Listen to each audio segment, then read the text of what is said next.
ఇక farm house drugs case మలుపులు తిరుగుతోంది. ఈ కేసులో పట్టుబడ్డ డ్రగ్స్ ని సిమ్లాలో కొన్నారని ఇప్పటిదాకా భావించారు. కానీ సిమ్లాలో కాదు, హైదరాబాద్లోనే డ్రగ్స్ సేల్ జరిగినట్లు బయటపడింది. దానికి సంబంధించిన బ్రేకింగ్ ఇప్పుడు మనం చూస్తున్నాం. ఫామ్ హౌస్ డ్రగ్స్ కేసులో మరొక ట్విస్ట్.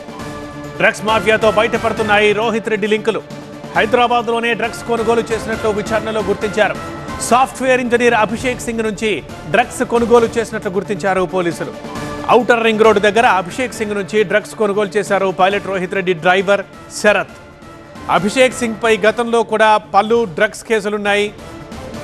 ముందుగా గోవా అన్నారు, తర్వాత బెంగళూరు అన్నారు, కానీ ఇప్పుడు హైదరాబాద్లోనే డ్రగ్స్ కొనుగోలు చేసినట్లుగా విచారణలో గుర్తించారు. సాఫ్ట్వేర్ ఇంజనీర్ అయిన అభిషేక్ సింగ్ నుంచి డ్రగ్స్ కొనుగోలు చేసినట్టు గుర్తించారు పోలీసులు. ఔటర్ రింగ్ రోడ్డు దగ్గర అభిషేక్ సింగ్ నుంచి డ్రగ్స్ కొనుగోలు చేశారు పైలట్ రోహిత్ రెడ్డి డ్రైవర్ శరత్. ఈ అభిషేక్ సింగ్ పై గతంలో కూడా పలు డ్రగ్స్ కేసులు నమోదైనట్లు సమాచారం.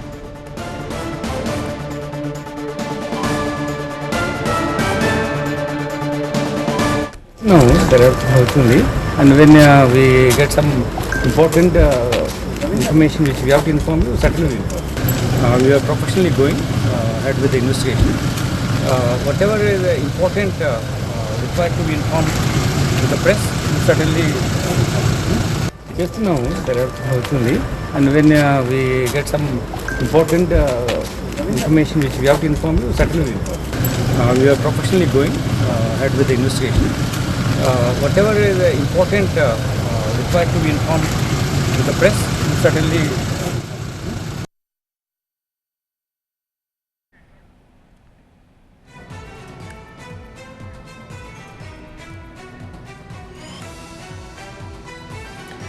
దీనికి సంబంధించిన full details principal correspondent Praneetha లైవ్లో అందిస్తారు.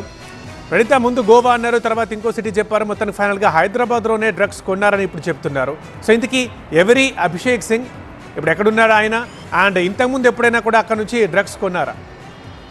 గతంలోనూ అభిషేక్ సింగ్ పై కొన్ని డ్రగ్స్ కేసులు ఉన్నట్టు తెలుస్తుంది. గతంలో ఉన్నటువంటి కేసులను కూడా ఇప్పుడు పోలీసులు బయటకు తీస్తున్నారు. ఈ అభిషేక్ సింగ్ ఒక సాఫ్ట్వేర్ ఇంజనీర్గా ఇప్పటి వరకు పోలీసులు గుర్తించారు.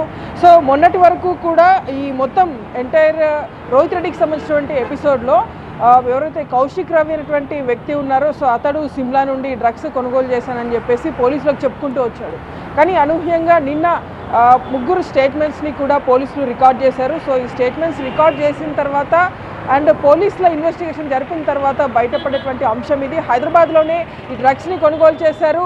ఈ డ్రగ్స్ అంతా కూడా హైదరాబాద్ ఔటర్ రింగ్ రోడ్డు దగ్గరనే సాఫ్ట్వేర్ ఇంజనీర్ అభిషేక్ సింగ్ వద్దకి వెళ్ళి రోహిత్ రెడ్డి డ్రైవర్గా ఉన్నటువంటి శరత్ వెళ్ళి ఈ డ్రగ్స్ని కొనుగోలు చేసినట్టు తెలుస్తుంది. అయితే ఎంత అమౌంట్ చెల్లించి ఎంత క్వాంటిటీ ఆఫ్ డ్రగ్స్ని వీళ్ళు కొనుగోలు చేశారు అనేటువంటిది కూడా ఇప్పుడు పోలీసుల దర్యాప్తులో బయటపడాల్సింది. అక్కడ నుండి ఔటర్ రింగ్ రోడ్ నుండి డ్రగ్స్ కొనుగోలు చేసిన తర్వాత నేరుగా మొయినాబాద్ వద్ద ఉన్నటువంటి ఫామ్ హౌస్ వద్దకు వెళ్ళి ఈ పార్టీలో ఈ డ్రగ్స్ని అంతా కూడా అక్కడ అరేంజ్ చేసి ఉంచారు. దాన్ని మందులో మద్యంలో కలుపుకొని దీన్ని సేవించారు అనేటువంటిది పోలీసులు ఇప్పటి వరకు ఎస్టాబ్లిష్ చేసినటువంటి అంశం. అభిషేక్ సింగ్ గతంలో ఉన్నటువంటి కేసులు ఏంటి, గతంలో ఏ కేసుల్లో అతడు అక్యూజ్డ్గా ఉన్నాడు, ప్రజెంట్ ఇప్పుడు అభిషేక్ సింగ్ ఎక్కడ ఉన్నాడు అనేటువంటి దానిపైన కూడా పోలీసుల ఇన్వెస్టిగేషన్ కొనసాగుతుంది. త్వరలోనే అతన్ని కూడా అదుపులోకి తీసుకొని విచారించేటువంటి అవకాశం ఉంది.